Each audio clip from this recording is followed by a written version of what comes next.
I was held up at gunpoint, um, Wow. visiting my old neighborhood in New York.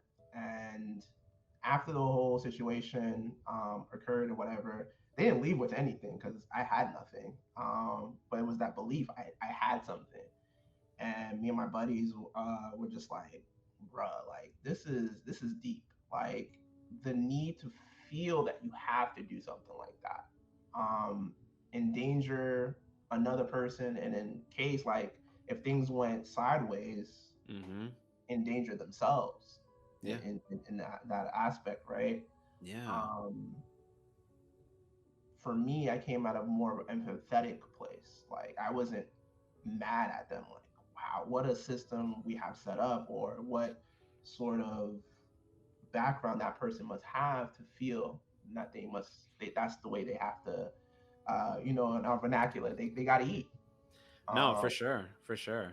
Man, I got to say real quick, man, shout out to this is why it's important to talk to other therapists because I think only therapists and people like that would respond the way that you just said. Like, mhm, I want to say that again because I need the audience to make sure they understood what you just said. Many people, if they were held at gunpoint, would be mhm, not only extremely irate and angry, but probably wish vengeance upon that other person. Right? That's a very normal feeling to have, right? yeah, But I just listened to what you said. It's so powerful what you just said, right? I don't want to gloss over that at all. You said I imagine the system that has these people in this position to feel like they need to put others in that type of position in order to survive, yeah. right? And what's funny about that situation too, like just to break it down another layer, is like we talked about the disparity, like, oh, across the street, like, oh, this person's doing well. Mm-hmm. We have different accents, in different regions and stuff like that. And even in your region, there's different accents and vernacular and stuff Yeah. that you use. So we're in Queens where this is occurring, and we picked up like some Brooklyn in this person. It's like, yo, you got to get on a train, travel here, like Yeah. tokens, or hop over the whole situation. Make it Yeah. here. Be in a situation you're not from. Like you're in almost behind enemy lines, and Yeah. you're willing to go at it. And you don't know who knows who, and you're like, hey, Correct. I gotta eat. I'm not doing it in Facts. my backyard, but all right, I'm gonna see what y'all about over here. Yeah, man. Um, it was just mind blowing. I was like, wow, like you were Yeah. really going for it. You No, I had to agree. go for it. But yeah, No, that's super important, man. It's like, yeah, like you said, you're deconstructing the idea of like what even motivates that person.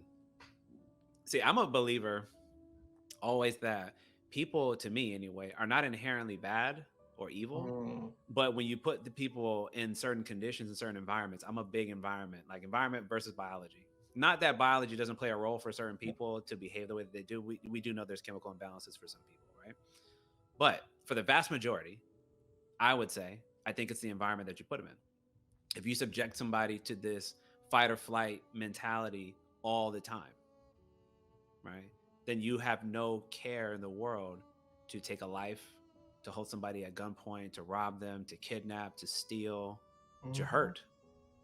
And the first thought I was thinking of when you were starting to share was like, that first level of Maslow's hierarchy of needs.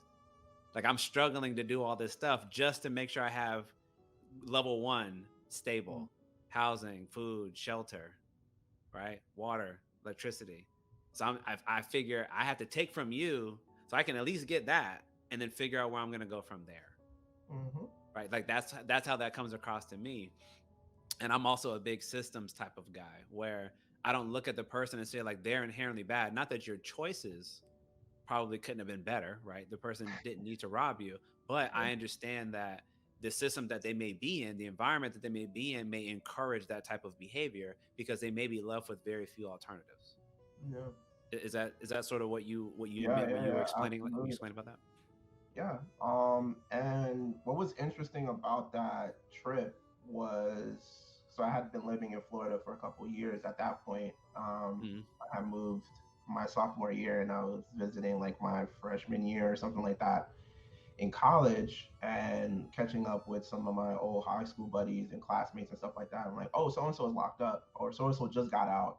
So and so is hiding from the police. So and so got into this situation or that situation.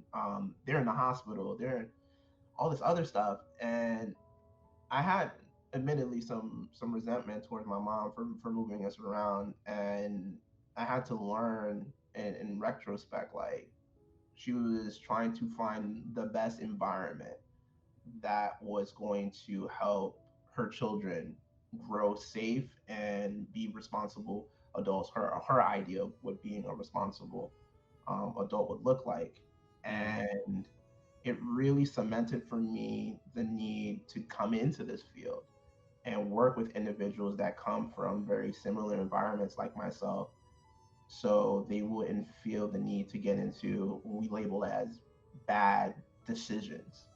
Right. Let's say they know that they have other alternatives. They're able to discuss some of the trauma and stress that they're under and have that platform and feel comfortable and really lay out on the table and dissect certain things and move forward. Um, Yeah.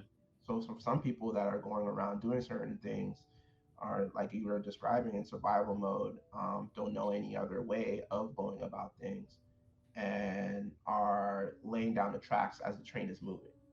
Yeah. Um, so it feels empowering now to be able to work with people in the way that I've been working with them as a recent. So I'm working with people who are breaking the cycle in their families, and Yeah. that's so rewarding. Breaking the cycle within their community, just all types of cycle breakers, which Yeah. is amazing. No, absolutely. I mean, we need that, right? That's I think you're getting to a bigger point about, not only why we're here and the populations and the demographics that we serve, because a lot of times it can be those common experiences that we share or that we're privy to, that we know about, that draws us to want to be of service, to want to be of assistance and help guide people out of that situation. That's why I was trying to make the point earlier about the way you chose to look at that situation with that brother who chose to hold you up, right?